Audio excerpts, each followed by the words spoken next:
से दूर, खबरों से भरपूर। इस वक्त हमारे साथ बातचीत के लिए मौजूद हैं all India Congress committee minority department के कन्वीनर हंजला उस्मानी साहब। आप दिल्ली प्रदेश कांग्रेस कमेटी माइनॉरिटी डिपार्टमेंट के इंचार्ज भी हैं। हंजला साहब, आपका इस्तकबाल है आज के इस टॉक शो में। शुक्रिया, आपका बहुत शुक्रिया अहमद भाई, आपने बुलाया, आपका बहुत शुक्रिया। हमारे साथ वैसे मुंबई से आसिम साहब भी जुड़ चुके हैं, आपका भी इस्तकबाल है आसिम भाई। बहुत बहुत शुक्रिया जनाब, आप सबका। आज का जो मुद्दा है, जिस मुद्दे पे हम लोग बात कर रहे हैं वो काफी इंपॉर्टेंट है। Former prime minister Rajiv Gandhi की आज बर्थ एनिवर्सरी है। राजीव गांधी एक जाना पहचाना नाम, पूरी दुनिया में भारत की छवि को जिन्होंने गौरवान्वित किया और देश के लिए शहादत दी। हंजला साहब, आज ऑल इंडिया कांग्रेस कमेटी ने पूरे देश में धूमधाम से राजीव गांधी की बर्थ एनिवर्सरी मनाई है और माइनॉरिटी डिपार्टमेंट भी काफी आगे रहा है इसमें। किस तरह से देखते हैं, क्या कांग्रेस को पुनर्जीवित करने की एक कोशिश है? मैं ये कहना चाहूंगा कि राजीव जी की जयंती इस बार कांग्रेस ने धूमधाम से तो नहीं बनाई, क्योंकि कोरोना के चलते हुए और कोविड के चलते हुए जिस तरह से तकलीफों का सामना करना पड़ रहा है और जिस तरह से फिजिकल डिस्टेंसिंग है, तो वो सारी चीजों को देखते हुए, जैसे लास्ट टाइम हम लोगों ने काफी बड़ा एक बड़े हॉल में जो है उसको सेलिब्रेट किया था राजीव गांधी के बर्थडे को, लेकिन इस बार हम लोग वैसा नहीं कर पाए। और कांग्रेस पार्टी के अकलियती शोबे ने और हम लोगों ने भी जो है कल सद्भावना मार्च एक निकाला था ऑल इंडिया कांग्रेस कमेटी से 24 अकबर रोड से लेके इंडिया गेट तक। असल में पुनर्जीवित करने की बात नहीं है। हर पार्टी, कांग्रेस आज विपक्ष में है, थोड़ा सत्ता से दूर है। भारतीय जनता पार्टी आज सत्ता में है, लेकिन सबसे बड़ी चीज ये है कि राजीव जी ने इंदिरा जी के बाद जब राजीव जी प्रधानमंत्री बने, तो राजीव जी एक ऐसे प्रधानमंत्री थे जो बहुत ही मतलब विजनरी थे, जो हिंदुस्तान की तरक्की को लेकर बहुत विजनरी थे, जिन्होंने आधुनिक भारत का सपना देखा, हरित क्रांति का सपना देखा, फोन्स, कंप्यूटर। आज अगर हम लोग जूम पे मीटिंग कर पा रहे हैं इस दौर में, इस कोविड के दौर में, और आपका बहुत शुक्रिया कि आपने बुलाया है, तो ये जूम मीटिंग भी राजीव गांधी की देन है। तो ये सारी चीजें जो राजीव जी ने हिंदुस्तान का के लिए सपना देखा था, और उन्होंने एक बात ये कही थी, उनका भाषण मैं आज सुन रहा था, तो उन्होंने एक बात ये कही कि अगर गांधी जी होते, नेहरू जी होते, इंदिरा जी होती, तो ये जो आधुनिक भारत का सपना उन्होंने देखा था और जो बहुत हद तक जो है उन्होंने बढ़ा दिया था, तो उस भारत को देखकर वो बहुत खुश होते। और दूसरी तरफ उन्होंने कहा कि हिंदुस्तान की तरक्की को देख करके वो खुश होते, हिंदुस्तान एक आधुनिक भारत हो गया है उसको देख करके वो खुश होते, लेकिन हिंदुस्तान नफरत की तरफ जा रहा है ये देखकर बहुत तकलीफ होती उन्हें। जो दूसरी विचारधारा जो हिंदुस्तान को नफरत की तरफ ढकेल रही है, ये देख करके बहुत तकलीफ होती उन्हें। तो ये राजीव जी का मैं आज भाषण सुन रहा था, तो उन्होंने दो चीज की बात की कि एक तो गांधी जी और नेहरू जी खुश होते और एक तकलीफ में भी होते, क्योंकि भारत तरक्की कर रहा है इसको देख करके वो खुश होते, लेकिन भारत नफरत की ओर भारत को ले जाया जा रहा है इसको देख करके वो दुखी होते। तो मैं समझता हूं कि राजीव जी जैसे जो थॉट प्रोसेस वाले आदमी, आइडियोलॉजिकल आदमी, दूर तक भारत को ले जाने वाले आदमी, युवाओं के बारे में सोचने वाले आदमी, रोजगार के बारे में सोचने वाले आदमी, नए नए आइडियाज को लाने वाले आदमी, और एक जो मैं एक चीज कहना चाहूं कि एक जो आरोप छोटा सा उनके ऊपर इस दौर में लगाया गया किसी के तौर पे, मैं ये समझता हूं कि जो आदमी आधुनिक भारत का निर्माता होगा, जो आदमी आइडियोलॉजिकल होगा और जो आदमी हिंदुस्तान को बहुत ऊपर ले जाने के लिए सोचता होगा, जापान और अमेरिका के पैरेलल ले जाके खड़ा करने की सोचता, वो कभी कम से कम कभी कम्युनल नहीं हो सकता, उसकी कोई बहुत धार्मिक सोच नहीं होगी। आप कह रहे हैं कि बहुत धूमधाम से नहीं मनाया गया, लेकिन हम देख पा रहे हैं खुद कांग्रेस पार्टी के पूर्व अध्यक्ष राहुल गांधी आज पहुंचे, पुष्पांजलि किया। यूथ कांग्रेस का दफ्तर हो, माइनॉरिटी कांग्रेस का दफ्तर हो, या अलग अलग जगहों पर पूरे भारत में, छत्तीसगढ़ में तो बिल्कुल इतिहास रच दिया गया कोविड-19 महामारी के दौर में भी। जी नहीं, जैसे पिछली बार हम लोग हर बार जो है इंदिरा गांधी स्टेडियम में करते थे प्रोग्राम और सब लोग इकट्ठा होते थे, 10,000 आदमी, तो वो उस तरह से नहीं हुआ, मतलब धूमधाम कहने का मतलब। क्या आपको क्या लगता है हंजला साहब, कांग्रेस पार्टी से चूक कहां हुई? राजीव गांधी जैसा विजनरी आदमी जो 21वीं सदी को भारत की सोच रहा था, जो आपने खुद बताया कि मोबाइल है, इंटरनेट है, IT है, दुनिया में इंट्रोड्यूस कराया भारत को, लेकिन आप लोग कैश क्यों नहीं कर पाए इस आइडिया को, जो राजीव का आइडिया ऑफ इंडिया था? हाँ, ये बात सच है कि जो राजीव जी का आइडिया ऑफ इंडिया था उसको हम लोग कैश नहीं कर पाए। और काफी लंबे समय तक जो राजीव गांधी की जो सोच थी, मुझे ऐसा लगता है, ये मेरी व्यक्तिगत राय है, कि जो राजीव जी की सोच थी वो उस सोच से लेकर के मतलब 90 से लेकर के और 2002 तक, एक तक, वो सोच में बहुत डिफरेंस आ गया। मतलब बहुत हम लोग अलग हो गए उससे। वो एक, जब राजीव जी की शहादत हुई तो वो सोच जो है वो कांग्रेस पार्टी में क्रैक हो गई। और फिर बहुत लंबा वक्त लगा उसको लाने में और फिर चलाने में, और फिर सरकार बनाना, फिर गठबंधन से चलाना, फिर बहुत मुश्किलें आई। मुझे लगता है इसलिए एग्जीक्यूट नहीं हो पाया राजीव जी का जो उनकी जो सोच थी और उन्होंने जो हिंदुस्तान के लिए किया है, वो लंबा की गैप, मतलब कोई काम अगर आप करें और उसको 10 साल तक ना बताएं तो वो मुझे लगता है कि वो एग्जीक्यूट नहीं हो पाया लोगों तक। तो क्या आपको लगता है इसके लिए कोएलिशन सरकारें जिम्मेदार रही है या खुद कांग्रेस पार्टी जिम्मेदार रही है? नहीं, मैं तो ये कहूंगा कि कोएलिशन सरकार तो हर जिम्मेदार होती है, लेकिन पार्टी की भी, संगठन की भी अपनी एक जिम्मेदारी होती है। हमारी भी जिम्मेदारी होती है कि अगर आरएसएस की जिम्मेदारी है कि वो 1925 से ये बता रहा है कि कैसे झूठ फैला रहा है कि कैसे जो है हिंदुओं को परेशान किया गया और ऐसा किया गया और वैसा किया गया और मुसलमानों ने राज किया, तो हमारी भी जिम्मेदारी बनती है कांग्रेस पार्टी का होने के नाते और एक संगठन का होने के नाते कि हम भी कम से कम नेहरू और गांधी के बारे में जन जन तक पहुंचाएं। शायद हमारी वहां चूक हो गई कि हम नेहरू और गांधी के बारे में हम बता नहीं पाए लोगों को। हम देख पा रहे हैं जिस तरह से कांग्रेस पार्टी के पूर्व अध्यक्ष राहुल गांधी जिस तरह से मुखर होकर के आजाद भारत में शायद पहली बार आरएसएस के खिलाफ इतना बड़ा मोर्चा उन्होंने खोल रखा है, कांग्रेस पार्टी के दूसरे नेता इस तरह से मुखर होकर के फ्रंट फुट पे क्यों नहीं खेलने के लिए तैयार? हाँ, ये एक बड़ा सवाल है, लेकिन कांग्रेस पार्टी की आइडियोलॉजी ही वही है जो राहुल गांधी बोल रहे हैं। असल कांग्रेस पार्टी वही है और हम लोग कांग्रेस पार्टी के ही सिपाही हैं और राहुल गांधी के ही पीछे खड़े हैं। इसलिए हम लोगों को ये लगता है कि हम लोगों को पूरी ताकत से राहुल गांधी जो बोल रहे हैं वही नेहरू की कांग्रेस है और हमें हिंदुस्तान में दोबारा नेहरू की कांग्रेस को जीवित करना होगा पूरी तरह से।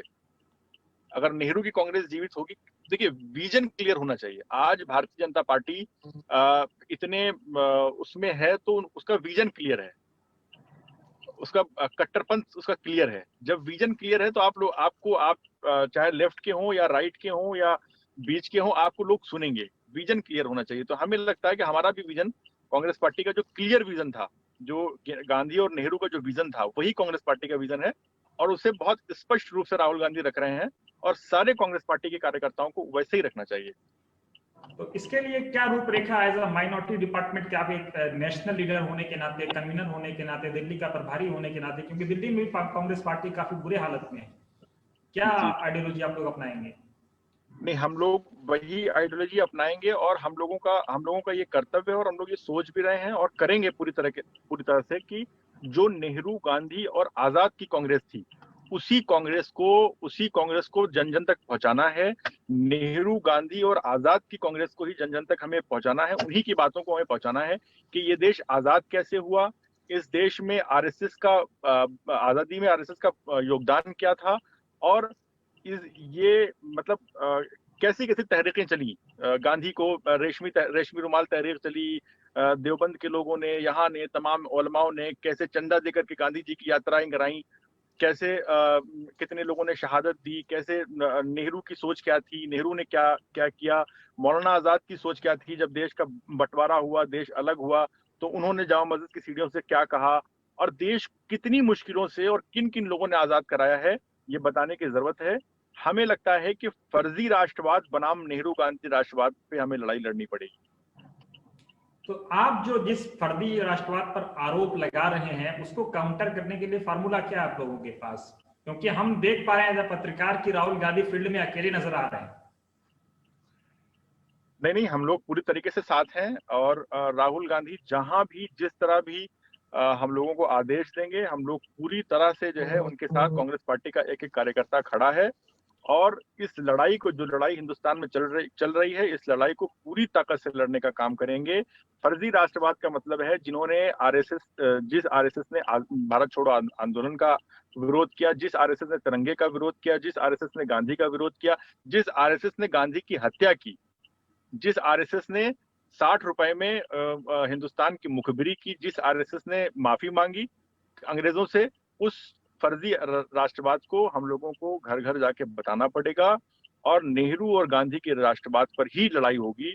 नेहरू गांधी का राष्ट्रवाद बनाम गोडसे का राष्ट्रवाद, जितना भी नफरत फैला लें, हिंदू मुस्लिम फैला लें, अंत में जो नेहरू और गांधी का राष्ट्रवाद है सबको वही समझ आएगा, क्योंकि जो नेहरू गांधी का राष्ट्रवाद है वही राष्ट्रवाद सुकून का है, अमन का है, चैन का है, शिक्षा का है, रोजगार का है, और वही राष्ट्रवाद जो है वो पेट भरने का है। तो जो पेट भरने का राष्ट्रवाद है, जो शिक्षा का, अमन का राष्ट्रवाद है, वही राष्ट्रवाद अंततः सबको समझ आएगा। नफरत, मारकाट और जो है इस तरह की बदतमीजियां जो है, जो फर्जी राष्ट्रवाद है, ये बहुत दिन तक चलने वाला नहीं है, सबको समझ आ जाएगा। इतने संगीन आप लोग आरोप लगा रहे हैं और बार बार मैं देखता हूं कि राहुल गांधी भी इन आरोपों को लेकर के फ्रंट फुट पे खेलते हैं, पूरी ताकत से खेलते हैं, लेकिन जनता तक अप्रोच क्यों नहीं बना पा रहे हैं? एक back to back election Bharatiya Janata party जीतती जा रही है, या कहीं ना कहीं सरकारें भी आपकी जहां बनी है वहां भी गिर जाती हैं। फ्रैंकली मैं बोलूं तो भारतीय जनता पार्टी अपना पूरा उसकी जो टूल्स है, पूरे टूल्स इस्तेमाल कर रही है, और जो कांग्रेस पार्टी ने कभी टूल्स इस्तेमाल नहीं किया। और जिस टूल्स से वो पब्लिक को मोटिवेट कर रहे हैं, पब्लिक को घुमा रहे हैं अपनी तरफ, वो टूल्स जो है बहुत दिन तक चलने वाला नहीं है।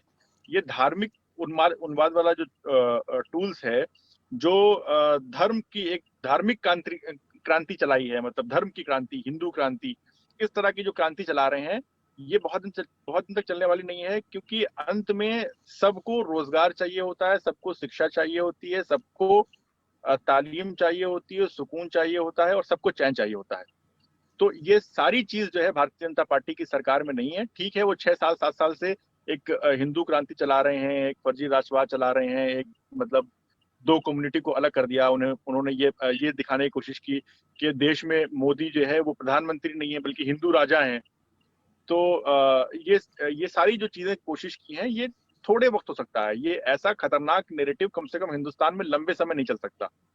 तो ठीक है, थोड़े समय उन्होंने ये नैरेटिव चलाया, और कांग्रेस पार्टी की या हम लोगों की भी, हर आदमी की, हर नागरिक की ये गलती रही कि हम 70 सालों में हमने वो काम नहीं किया जो आरएसएस ने किया। जो आरएसएस जितनी नफरत का काम जो है मेहनत से कर रही थी, हम शायद वो जो हमने किया था, जो हमने कुर्बानियां दी थी, जो हमने शहादत दी थी, जिस खून पसीने से हमने देश को बनाया था, हमने वो बताया नहीं, वो एग्जीक्यूट नहीं किया।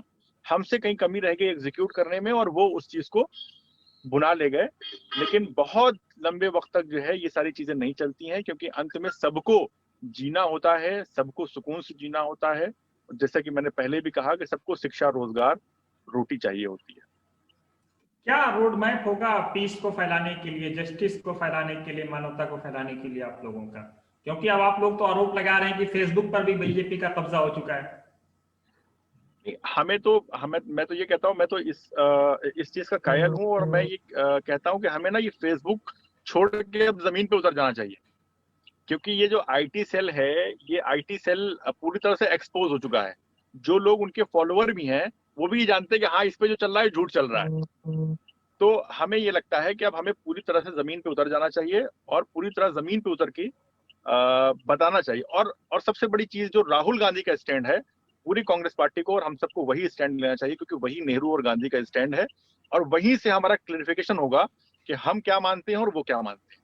ऐसा नहीं हो सकता कि हम भी वही माने जो वो मान रहे हैं, या वो जो हमारे पहले में गेंद फेंके हम भी उसको पकड़ लें। ऐसा नहीं हो सकता।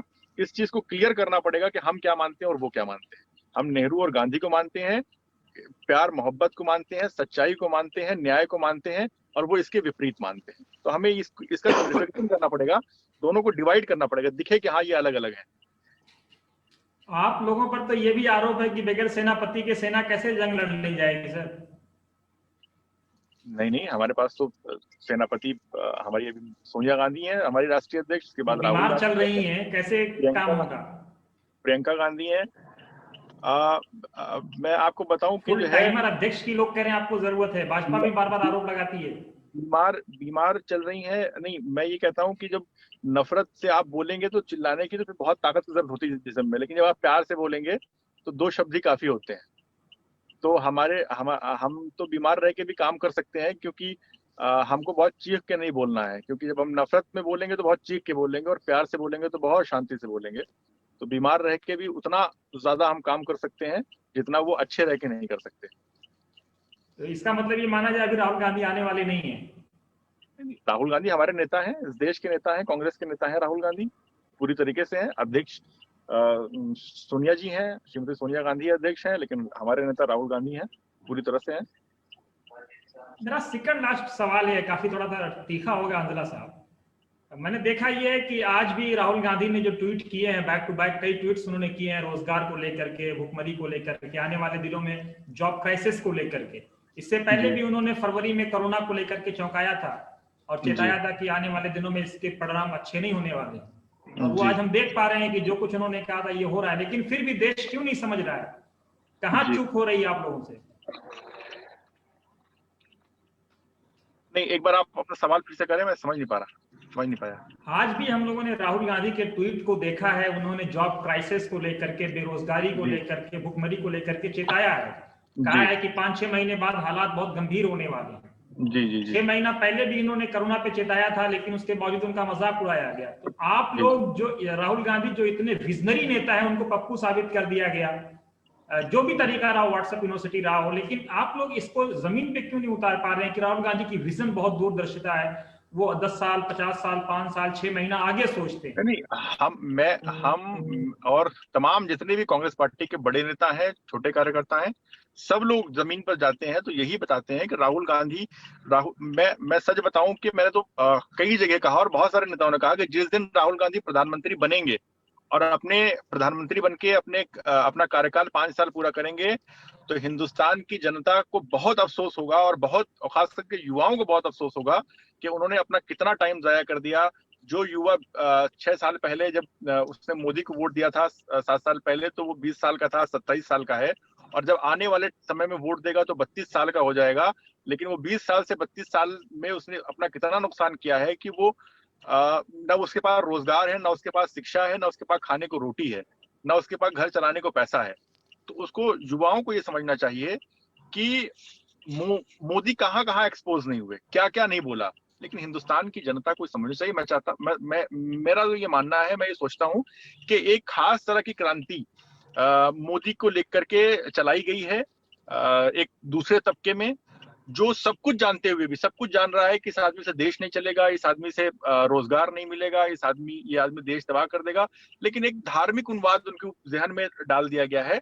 लेकिन मुझे पूरा भरोसा है कि ये धार्मिक उन्माद जो है वो पूरी तरीके से निकलेगा, क्योंकि अंततः लोगों को रोटी ही चाहिए होती है, शिक्षा ही चाहिए होती है। और राहुल गांधी को देश लंबे समय तक मिस करेगा कि उसने अपना कितना नुकसान कर दिया जिस दिन राहुल गांधी इस देश के प्रधानमंत्री बन जाएंगे। तो जमीन पे उतरिए ना, फिर किस बात की देरी है?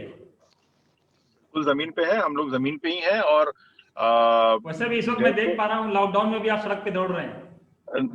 लॉकडाउन में मुझे तो ऐसा लगता है, मैं ऐसा बोलूंगा तो लगेगा मैं एज अ पार्टी का वर्कर होने के नाते बोल रहा हूँ, लेकिन मुझे ऐसा लगता है कि लॉकडाउन में जितना जमीन पे कांग्रेस पार्टी पूरे देश में रही, कोई नहीं रहा।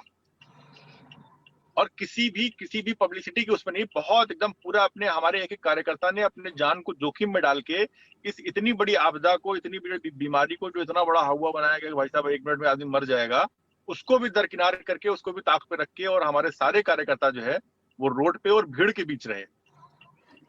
ट्रेनें चलवाई कांग्रेस ने, बसें चलवाई कांग्रेस ने, क्या क्या नहीं किया, खाना खिलवाया पूरे देश में। और उसके बदले वोट नहीं, इसलिए नहीं किया कि उसके बदले वोट मिलेगा, क्योंकि हमने उसका प्रचार ही नहीं किया। आसिम साहब, कुछ कहना चाहेंगे आप हमारे दर्शकों के लिए, कोई संदेश देना चाहेंगे? बिल्कुल मैं कहना चाहूंगा। मैं सबसे पहले तो आज श्रद्धांजलि अर्पित करता हूँ हमारे स्वर्गीय राजीव गांधी जी को। और जो विजन नेहरू जी का विजन था, वो विजन उन्होंने अपना बनाया और इसको आईटी सेक्टर में देश को नई दिशा देने का काम राजू जी ने किया है। आवाज आ रही है मेरी आपको? जी, आपकी आवाज पूरी तरह आ रही है। और जैसे अभी आपने कहा कि Rahul ji continue front foot पे खेल रहे हैं और उनके ट्वीट देखते हैं हम, बाकी सोशल मीडिया पे और दूसरी तरफ देखते हैं, वो जिस तरीके से खुलकर सामने आ रहे हैं, आपने बहुत अच्छी बात रखी है। लेकिन कांग्रेस के बाकी के जो लोग हैं, कांग्रेस परिवार के, वो लोग उस तरीके से, सक्षम तरीके से उनका साथ नहीं दे सक रहे हैं जो उनको एक ताकत मिलनी चाहिए। राहुल जी को एक ताकत मिलना चाहिए अपने परिवार से ही, यानी कांग्रेस परिवार से वो ताकत उनको मिल नहीं रही है। इसके पीछे क्या विचारधारा है या कौन से लोग हैं जो उनको अकेला कर दिया गया है? ऐसा लोगों के जहन में एक बात चल रही है कि ये राहुल गांधी अकेला ही बोलता है। जैसे हमने देखा पिछली बार उनके खासम खास सिंधिया जी, उसके बाद में सचिन पायलट जी ने जिस तरीके से खेल एक रचा गया पूरी तरीके से कांग्रेस परिवार को, इससे बहुत बड़ा नुकसान हुआ है। एक जो कांग्रेस की छवि बन रही थी, युवा आज भी कांग्रेस के साथ में राजू जी की विजन को लेकर, राहुल जी की विजन को लेकर कांग्रेस में जुड़ना चाहता है। वो अब उबगा गया है, वो परेशान हो गया है। वो अब जातिवाद धर्म के नाम पे लड़ाई नहीं चाहता है। वो चाहता है कि देश में अमन शांति सुकून आए और हमारा देश भी आगे बढ़े। जिस तरीके से मौलाना हमारे आजाद साहब ने, कलाम साहब ने सपना देखा था इसको महाशक्ति बनाने का, वो उसमें हम कामयाब हो। लेकिन हम देख रहे हैं कि इसको, वो सपने को भूलकर लोग, ये पॉलिटिकल लोग ही जो अपने आप को सेकुलर कहते हैं, सेकुलर ताकतें हैं, जो अलग अलग स्टेट वाइज भी जो पार्टियां हैं, रीजनल पार्टीज है, वो भी लोगों में हम देख रहे हैं कि वो टाइम टू टाइम अपनी विचारधारा को बदलते हैं, जिसकी वजह से लोगों में का एक विश्वास ये खो रहे हैं। कांग्रेस जैसे आपने सॉफ्ट हिंदुत्व की बात की, अभी हम देख रहे हैं कि इससे लोगों में से विश्वास जा रहा है। तो इस तरीके का एक माहौल पूरा बना हुआ है। हम चाहते हैं कि और संगठन को मजबूत करने की कांग्रेस को बहुत ज्यादा जरूरत है। अब जैसे हम देख रहे हैं कि कांग्रेस में उन लोगों के पास सारे पद है जो काम नहीं करते, और जो काम करना चाहते हैं वो जमीन लेवल पे इधर उधर भटकते ही ऐसे। तो ये उसके ऊपर ध्यान देने की बहुत ज्यादा जरूरत है कि कांग्रेस में ऐसे लोगों को जिम्मेदारी दी जाए, संगठन को मजबूत किया जाए कि जिससे पार्टी को फायदा हो, देश को फायदा हो। और आने वाले समय में धर्मनिरपेक्ष विचारधारा, कभी आप जेनुआ दिखाते हैं, कभी आप बोलते हैं, कोई स्टेटमेंट दे देता है बीच में से कि राम मंदिर को तो पहले कांग्रेस ने ताला खुलवाया था। ये जिस तरीके का माहौल लोगों को दुविधा में डालने का काम, जो मुस्लिम भी है या फिर अदर माइनॉरिटीज भी है, कभी सिखों का मुद्दा आ जाता है तो अदर माइनॉरिटीज भी इससे भयकती है। ये एक साजिश के तहत तौर पे इसको देखना चाहिए। बड़े बड़े नेता इस तरीके के अगर स्टेटमेंट देंगे तो मुझे नहीं लगता कि इसके पार्टी में लोगों का विश्वास जो बना हुआ है उसको कायम रख सकते। हमारा आखिरी सवाल आपसे ये है कि आपकी पार्टी पर ये आरोप लग रहा है कि आप लोग राहुल गांधी की विचारधारा जो है, जो पंडित नेहरू की विचारधारा थी, जो मौलाना अबुल कलाम आजाद, सुभाष चंद्र बोस और महात्मा गांधी की विचारधारा थी, उसको छोड़ करके आप सॉफ्ट हिंदुत्व की तरफ जा रहे हैं। मुझे ये लगता है कि कांग्रेस पार्टी की विचारधारा कभी भी किसी धर्म के लिए नहीं हो सकती। पंडित जवाहरलाल नेहरू ने लिखा था, जब उन्होंने बयान दिया था कि हिंदुस्तान एक धर्मनिरपेक्ष और पंथ निरपेक्ष राज्य, यहाँ पर हर आदमी को धर्मनिरपेक्ष और पंथ निरपेक्ष होने का मतलब यह नहीं है कि यहाँ पर कोई धर्म नहीं मानेगा। यहाँ पर हर आदमी को अपने अपने धर्म को निभाने की, धर्म को मानने की पूरी आजादी होगी और सबको मौके होंगे कि वो अपने अपने धर्म के अनुसार चलें। लेकिन यहाँ की जो सरकारें हैं वो धर्म, उनका कोई धर्म नहीं होगा। उनका धर्म जो है, उनकी धार्मिक किताब जो है वो कॉन्स्टिट्यूशन होगी, संविधान होगा। उनका धर्म, उनके धर्म का पहला अक्षर जो है वो we the people of India होगा। ये पंडित नेहरू का कमिटमेंट था। और जब हम संविधान खोलते हैं तो पहला ही अक्षर है we the people of India. तो ये बात तो भारत के मौजूदा प्रधानमंत्री भी कह रहे हैं कि we the people of India, हम भारत के लोग, सबका साथ सबका विकास। वो उनके कहने और करने में कितना बड़ा अंतर है, वो खाली देश नहीं देख रहा बल्कि पूरी दुनिया देख रही है। और पूरी दुनिया किस तरह से हिंदुस्तान के प्रधानमंत्री को उनकी सरकार होने की वजह से तू कर रही है, वो पूरी दुनिया जानती है और सब जानते हैं। लेकिन जो नेहरू ने कहा था वो नेहरू का कमिटमेंट था और वही संविधान में पहला अक्षर था। जब वो संविधान खोला गया, लिखा गया तो we the people of India था। तो कांग्रेस पार्टी लोकतांत्रिक संवैधानिक पार्टी है। वो कभी भी किसी धर्म को, सब धर्म उसके लिए बराबर हैं और वो किसी धर्म को ना मान के, उसका धर्म जो है वो सिर्फ संविधान है। लेकिन अब चलते चलते बता ही दीजिए, बीजेपी तो कहती है आप लोगों का अपनी खींच मिटाने के लिए इस तरह के आरोप बीजेपी पे लगाते हैं। जब आप लोग ग्राउंड पे लड़ नहीं पाते हैं तो इस तरह के आरोप लगाते हैं।